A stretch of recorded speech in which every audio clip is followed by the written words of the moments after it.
मुझे अच्छे से याद है, शुरुआती दिनों में क्या होता था, फंड ट्रांसफर नहीं होता था, जैसे खटाक से आपके अकाउंट में 7 तारीख को पैसा आ जाता है।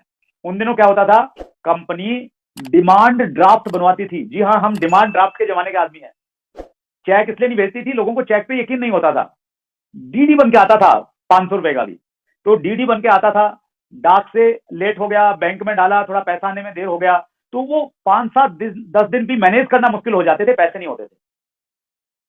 लेकिन आज स्थिति ये है कि बैंक में इतना पैसा आता है कंपनी से कि वो 2-3 महीने में इतना इकट्ठा हो जाता है, बैंक वाले परेशान करना शुरू कर देते हैं कि सर इतना पैसा है, इसका ये कर लो, ऐसा कर लो, वैसा कर लो। और पिछले दिनों मैंने परेशान हो कि यार इतना पैसा आता है, इस पैसे का मैं करूं क्या। मैंने एक ट्रेनिंग अटेंड की। उस ट्रेनिंग में कौन लोग जाते हैं, उस ट्रेनिंग में वो लोग जाते हैं जिनके पास में बहुत सारा पैसा है और खूब सारा आता है, और वहां पे ये सिखाया जाता है कि उस पैसे को कैसे इन्वेस्ट करना चाहिए।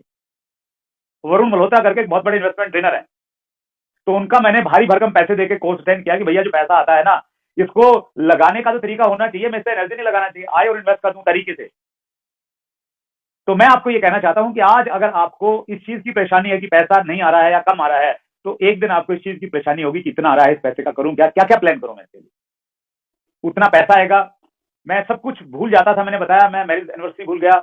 मुझे अच्छे से याद है, बच्चों को अपना जन्मदिन बहुत प्रिय रहता है। बच्चे चाहते हैं कि उनके पेरेंट्स उनके जन्मदिन पर रहें, क्योंकि स्कूल में दूसरे बच्चों के भी जन्मदिन मनते हैं। शुरुआती दिनों में मीटिंग दे दी, अब दे दी तो दे दी, तैयारी हो रही है। आप ये थोड़ा कह सकते हैं बच्चों को कि बेटा मेरी तो नहीं, मतलब डिस्ट्रीब्यूटर को ये थोड़ा कह सकते हैं कि जी बच्चे का जन्मदिन आ गया, मैंने ध्यान नहीं दिया था तो मीटिंग कैंसिल। तो मीटिंग में तो जाना ही है। तो मैंने बच्चों को बड़े प्यार से क्या समझाता था मैं, जैसे तन्वी का बर्थडे रहता था 15 अक्टूबर का, तो मेरी 13 तारीख को जाना है, तो मैं 12 तारीख को इसका जन्मदिन मना देता था। मैंने कहा बेटा हम थोड़ा अलग मनाएंगे, 15 तारीख को देखो तुम्हें एक डिश मिलेगी, छोटा गिफ्ट मिलेगा, 12 को मनाएंगे तो 12 को मैं तुम्हारे लिए 4 गिफ्ट लेके आऊंगा, तो बताओ 12 को मनवाएं या 15 को मनाएं। वो बोलते नहीं पापा 12 को मनाएंगे। मैंने कहा चलो ठीक है 12 को मनाएंगे, तो 12 को उसका जन्मदिन मना के मैं चला जाता था।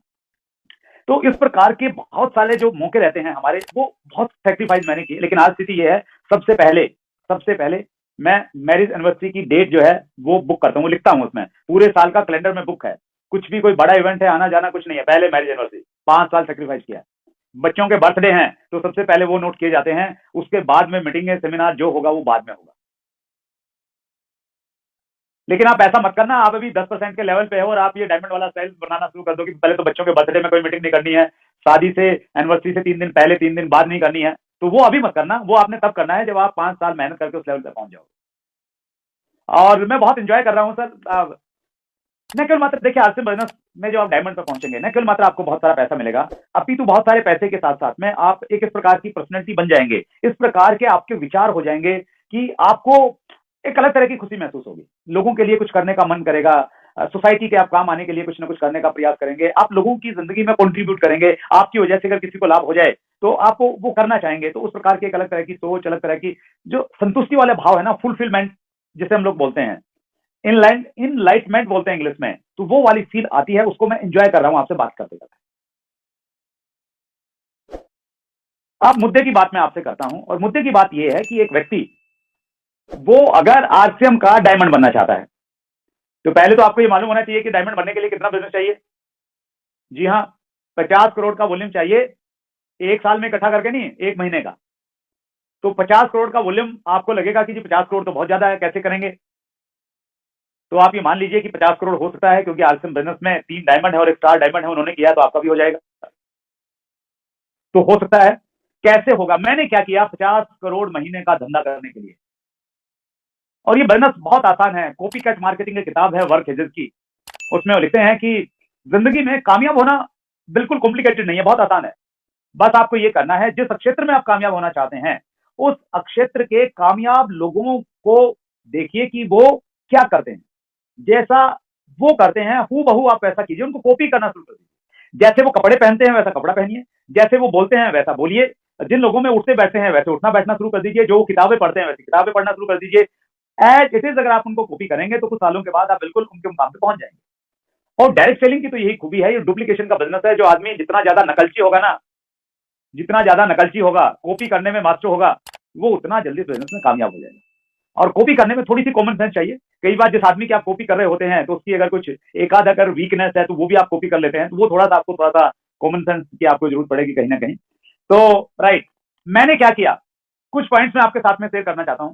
पहला काम मैंने ये किया कि आरसीएम बिजनेस को अपनी टॉप प्रायोरिटी पे रखा। तो इसको पॉइंट को मैं दूंगा, पहला पॉइंट बोलूंगा टॉप प्रायोरिटी। आरसीएम बिजनेस में मैं आया, शुरुआत में सीरियस नहीं था, लेकिन जब से मैं सीरियस हुआ, मैंने अपने जीवन की सर्वोच्च प्राथमिकता आरसीएम को बना लिया। मैंने एग्जांपल दिए, बच्चों के बर्थडे के एनिवर्सरी का एग्जांपल दिया। मेरा केबल टीवी का बिजनेस था, केबल टीवी के बिजनेस के प्रति मैं बिल्कुल बेपरवाह हो गया। उसमें से जो पैसा आता था वो आना बंद हो गया, कंपटीशन हो गया, मतलब संभाला ही नहीं मैंने। विवाह, शादी, रिश्तेदारी सब नाराज हो गए। मैंने फुल्ली फोकस रह के आरसीएम बिजनेस में काम किया। मैं ऊपर वाले का हमेशा शुक्रिया अदा करता हूं कि आरसीएम बिजनेस में आने के बाद में मेरी एक होम मीटिंग भी कैंसिल नहीं हुई आज तक। वो इसलिए नहीं हुई क्योंकि मैंने आरसीएम बिजनेस को अपनी टॉप प्रायोरिटी पर रखा। और आप भी अगर बड़ी कामयाबी चाहते हैं तो आप टॉप प्रायोरिटी पे रखिए आरसीएम बिजनेस को, फोकस रह के काम कीजिए। मैं लोगों को देखता हूं, वो कहते हैं जी मुझे 5 साल हो गए, मुझे 7 साल हो गए। 7 साल हो गए हैं, 7 साल में उनकी बातें नहीं बदली, उनका तरीका नहीं बदला, उनके विचार नहीं बदले, उनका ढंग नहीं बदला, उन्होंने कुछ सीखा नहीं। 7 साल में वो 70 काम करके वापस लौट के आ जाते हैं। 7 साल काम करके वो इलेक्शन आते हैं तो दो महीने इलेक्शन में गायब हो जाते हैं। फिर पड़ोस में किसी की शादी होती है तो 1 हफ्ते फिर गायब हो जाते हैं और कहते हैं जी कुछ हो नहीं रहा है। आपको फोकस रह के कंसिस्टेंसी के साथ में टॉप प्रायोरिटी पे रख के काम करना पड़ेगा। दूसरा काम जो मैंने किया वो मैंने आरसीएम बिजनेस को मैंने ज्वाइन किया। प्रोडक्ट हमारे पास में बहुत ज्यादा नहीं थे, सिस्टम समझ में आ गया था। मैंने बिल्कुल 100% एनर्जी आरसीएम बिजनेस पे लगाई। डायरेक्ट सेलिंग में प्रॉब्लम क्या होती है, जब आप काम करते हैं ना तो दूसरे लोग आपको अप्रोच करते हैं। जब उनको मालूम चल जाता है ना यार आरसीएम का बंदा है, इसकी टीम में 100 लोग हैं, 200 लोग हैं, तो वो आपके आएंगे, आपको धीरे से बोलेंगे, पहले तो आपसे बातचीत करेंगे कि आपके बारे में, आपसे मिलना है, आपके बारे में थोड़ा जानना है, प्लान के बारे में। और वो आपके पास आएंगे और चुपके से अपना प्लान दिखाएंगे और आपको बता देंगे कि आजा मेरी गाड़ी में बैठ जाए, इसमें बहुत कुछ पैसा है, ऐसा है, ये है, वो है, वो सारी चीजें। और हम कहीं ना कहीं उन चीजों के प्रति अट्रैक्ट हो जाते हैं, आकर्षित हो जाते हैं। और जैसे ही आप उन चीजों के प्रति अट्रैक्ट होंगे, आपका जो एनर्जी है, जो 100% लगा हुआ था, वो एनर्जी डाइवर्ट हो गया। अगर 10-20% उनको सुनने में, सोचने में, विचार करने में लग गया तो फिर आउटपुट तो आपका कमाएगा ही।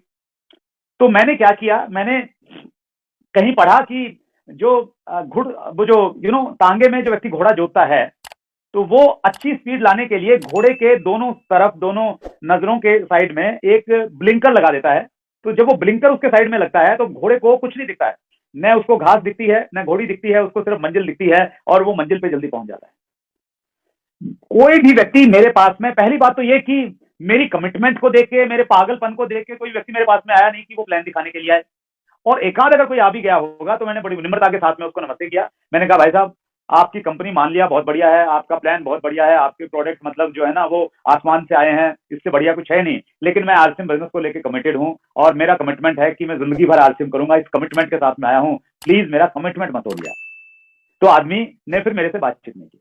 और जब आप थोड़ा सा, आपके मन में कुछ लालच रहेगा, कुछ देख लूंगा, कर लूंगा, चलो सीख लूंगा, चलो एक आईडी तो लगा ही दूंगा, फिर कैसे कामयाबी? हमने सुना है ना, अगर आप 2 नाव में पैर रखेंगे तो डूबना तय है। तो यहां भी आप फोकस रह के काम कीजिए। देखिए आज हम डिजिटल युग में जी रहे हैं। डिजिटल युग में बहुत सारी कंपनियां हैं, बहुत सारे प्लान भी आपको दिखते हैं, कुछ लोग प्रोस्पेक्टिंग करेंगे, आपके पास में आएंगे। लेकिन आप अगर बिल्कुल फोकस्ड हैं, ब्लिंकर्स लगा रखे हैं आपने, कुछ दिखता नहीं है, 100% एनर्जी आप आरसीएम बिजनेस पे लगाएंगे, तो फिर अगर अब तक आपके पास में परिणाम नहीं है तो आप इस प्रकार से काम करके देखिए, आपके पास में चमत्कारिक परिणाम आएंगे। मैं एग्जाम्पल आपके सामने हूं, मैंने ऐसा किया। तीसरा काम मैंने किया, लर्निंग एटीट्यूड। हमेशा सीखने के लिए तैयार रहा, हमेशा, ऑलवेज, आज भी हूं। मुकेश कोठारी जी कहते हैं कि अगर आप सीखना नहीं चाहते हैं,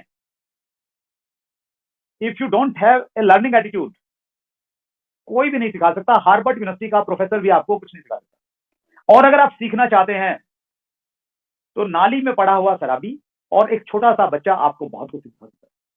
वो नजरिया होना चाहिए सीखने का। मैंने बहुत सीखा, मैंने बहुत सारी किताबें पढ़ी, मैंने मीटिंग सेमिनार में जब मैं जाता था ना, आज भी उसको मैं आज भी फॉलो करता हूं। अगर 5 घंटे की मीटिंग है ना तो मैं पानी पीने के लिए नहीं उठा कभी, आगे की सीट पर बैठता था और बस पूरी मीटिंग में नोट्स बनाता रहता था, लिखता रहता था। और मैं देखता था लोग 5 बार उठ जाते थे 5 घंटे में, लोग चाय पी के आते थे, टहलते थे, जैसे पिकनिक मनाने के लिए आए। हमारे जमाने में उतनी ज्यादा ऑडियो वीडियो नहीं रहती थी, आज तो सोशल मीडिया पे, यूट्यूब पे भरमार पड़ी आपके पास में। तो मुझे अच्छे से याद है, एक बार कोई एक मीटिंग थी और उस मीटिंग के बाहर में कुछ कैसेट बिक रही थी, एजुकेशनल टेप। एक टेप मैंने वहां से खरीदी और मैं उसको लेके घर पे आया। रात को शायद 2 बजे पहुंचाऊंगा मैं। 2 बजे पहुंचने के बाद घर पे टेप रिकॉर्ड था। मैंने उस टेप रिकॉर्ड में टेप को लगाया, मुझे नींद नहीं आ रही थी, उस टेप को मैंने पूरा सुना, कंप्लीट सुना, सुनने के बाद में सोया। मुझे यह था कि मैंने सीखना इसमें है क्या, वो वाला पागलपन। जब मेरे पास में बहुत सारा पैसा नहीं था उस समय, मैंने ट्रेनिंग के ऊपर में बहुत खर्च किया। शिव खेड़ा जी का एक ट्रेनिंग प्रोग्राम था जिसकी शायद 50,000 रुपए के लगभग फीस थी, 4 दिन का एक वर्कशॉप था, वो मैंने अटेंड किया। तो लर्निंग को लेके आप इन्वेस्टमेंट भी उससे कीजिए और सीखने के लिए आप हमेशा तैयार रहिए। सीखना बंद तो जीतना बंद। और जब भी आप सीखें, किसी से भी सीखें, उसका एक ही मंत्र है, बिल्कुल अज्ञानी बन के सीखें। आपका रुतबा, आपकी पेन वेन सब साइड में रख के तब सीखने के एटीट्यूड से बैठिए, किसी के भी सामने जवाब बैठे। सुकरात की एक बहुत अच्छी कोटेशन है। सुकरात ने कहा, आपको मालूम है कि सुकरात यूनान के रहने वाले थे, तो सुकरात ने कहा कि मेरे को छोड़ के सारा यूनान, मेरे को छोड़ के सभी यूनानी मूर्ख हैं। क्या कहा? मेरे को छोड़ के सभी यूनानी मूर्ख हैं, क्योंकि केवल मैं ये जानता हूं कि मैं कुछ नहीं जानता। आपको भी ऐसा लगना चाहिए कि आपको कुछ नहीं आता, अज्ञानी हैं आप, तभी आप सीख पाएंगे। अदरवाइज तो आपकी ईगो सामने आ जाएगी, आपकी पिन सामने आ जाएगी, आपकी उम्र के स्पेस बाल सामने आ जाएंगे, आपका बैंक बैलेंस सामने आ जाएगा। सो लर्निंग एटीट्यूड रखिए, हर व्यक्ति से कुछ ना कुछ सीखिए। ये मैंने किया। चौथा काम मैंने क्या किया, मैंने अपने शहर से बाहर जाके बिजनेस किया, आउट ऑफ टाउन जिसे हम लोग बोलते हैं। सतीश पंडित जी ने इसके ऊपर में बहुत शानदार टेप बनाया है, आउट ऑफ टाउन ग्रुप। 2 तरीके से आप आउट ऑफ टाउन जाके काम कर सकते हैं। कई बार ये होगा कि आपकी टीम के लोग कहीं बाहर ज्वाइनिंग करवाएंगे, और जब आपको ज्वाइनिंग मिल जाए तो आप वहां पे जाके काम करना स्टार्ट कर दीजिए। जैसे मालदा टाउन में मैं चाहता नहीं था कि मेरा बिजनेस वहां पे जाए, लेकिन मेरा बिजनेस वहां पे चला गया, तो उस बिजनेस के पीछे पीछे में चला गया। एक तो ये तरीका है। अगर आप बड़ा बिजनेस करना चाहते हैं, देखिए आप अपने गांव में, अपनी ढानी में बड़ा बिजनेस नहीं कर पाएंगे, अपने शहर में बड़ा बिजनेस नहीं कर पाएंगे, आपको बीज बोने पड़ेंगे दूर दूर के एरिया में। और आज हम लोग डिजिटल युग में हैं, बहुत आसान है चीजों को मैनेज करना, हमारे जमाने में तो टफ रहता था। तो आप अपने बिजनेस को थोड़ा बाहर निकालिए। मैंने मालदा टाउन में आज से 20 साल पहले जो पौधा लगाया था, आज उसके कितने सारे फ्रूट्स हैं।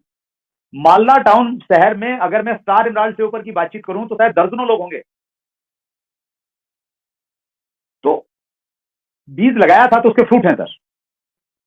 कई बार ये होगा कि आपका बिजनेस जा नहीं रहा, जिस एरिया में आप चाह रहे हैं ना लेके जाना, वहां पे कोई ज्वाइनिंग नहीं आ रही है, तो आप चाह के वहां पे जाइए कि मैंने वहां पे बिजनेस करना। मैं ऐसे बहुत सारे एग्जांपल जानता हूं कि एक व्यक्ति ने ये कोशिश, वो ये चाहता था कि मेरा बिजनेस वहां पे हो, और वो सिंपली क्या गया, वहां पे जाके उसने रूम किराए पे ले लिया और वहां पे रहना स्टार्ट किया, लोगों से मिलना, प्रोस्पेक्टिंग करना स्टार्ट किया, और वहां उसका बिजनेस खड़ा हो गया। मैं अपना एक एग्जाम्पल देना चाहता हूं। मैं मालदा टाउन में मेरा बिजनेस गया, मैं नहीं चाहता था, लेकिन साउथ इंडिया में मैं बिजनेस करना चाहता था, क्योंकि साउथ इंडिया खाली पड़ा था जब मैंने वहां पे बिजनेस करने की शुरू की। तो मुझे कोई लिंक नहीं मिल रहा, कोई कॉन्टैक्ट नहीं मिल रहा। तो एक व्यक्ति थे जो हमारे साथ में केबल टीवी का जब हम लोग काम करते थे, वो तो केबल्स और एम्पलीफायर सप्लाई करते थे। तो मुझे मालूम चला कि उनकी ट्रांसफर हैदराबाद में हो गई है। उनका नाम था देवेंद्र अरोड़ा। तो मैंने देवेंद्र से बातचीत की, मैं वहां पे गया, और देवेंद्र का बिल्कुल इंटरेस्ट नहीं आज से मैं काम करने में, लेकिन फिर भी मैं वहां पे गया, लगातार जाता रहा, और परिणाम ये रहा, उस समय किटें आती थी, मेरी 20 किट उधार में चली गई, वहां पे एक पैसा वापस नहीं आया, कुछ ज्वाइनिंग आई और मतलब बहुत सारा पैसा खर्च हो गया। लेकिन फिर भी मैं ये चाहता था कि साउथ में मैंने बिजनेस करना है, और ऐसे करते करते एक कॉन्टैक्ट मिला मुझे गुड़गांव में। एक मीटिंग के बाद एक व्यक्ति मिला और उसने कहा कि मैं तो बिजनेस आज से नहीं कर सकता। मैंने क्यों नहीं कर सकते? बोले जी मेरी तो ट्रांसफर हो रही है, अभी बेंगलोर जा रहा हूँ मैं तो 10 दिन के बाद में। मैंने कहा बेंगलोर जा रहे हैं? बोले हाँ जी बेंगलोर जा रहा हूँ, वहां तो किसी को जानता ही नहीं मैं। मैंने कहा जी बस आपने अपना वहां का लोकल नंबर मुझे दे देना है, बाकी काम मैं करूंगा। तो मेरी इच्छा थी कि वहां पे बिजनेस जाए, और ऊपर वाले की कृपा से, अपलाइन की डायरेक्शन की वजह से आज बहुत बड़ा बिजनेस हम लोग साउथ इंडिया में कर रहे हैं। तो आप भी सिर्फ अपने घर में रह के बिजनेस करने का एटीट्यूड मत रखिए। आरसीएम बिजनेस पूरे देश में फैला हुआ है, तो आप बिजनेस को बाहर फैलाइएगा तो उसके आपको मल्टीपल बेनिफिट्स होने वाले हैं। 5वां काम जो मैंने किया सर, वो किया, मैं हमेशा पॉजिटिव रहा, ऑलवेज पॉजिटिव, हर परिस्थिति में, हर हालात में, हर स्थिति में पॉजिटिव। ये गुण अगर हमारे अंदर में आ गया ना सर, हम लोग 21वीं सदी के हीरो बन जाएंगे। 2 ही गुण चाहिए 21वीं सदी के लिए, if you want to lead the century. पहला गुण, लोक व्यवहार में निपुणता, ह्यूमन बिहेवियर के मास्टर होने चाहिए। लोग किस चीज से खुश होते हैं, नाराज होते हैं, वो हो आपका आइडिया। और दूसरा, हर परिस्थिति में पॉजिटिव रहना। सुनामी अगर आ गई तो ये देख के नहीं रोना क्या खत्म हो गया, ये देख के खुश रहना कि क्या बच गया। एक्सीडेंट हो गया और एक पैर टूट गया तो रोना नहीं कि एक टूट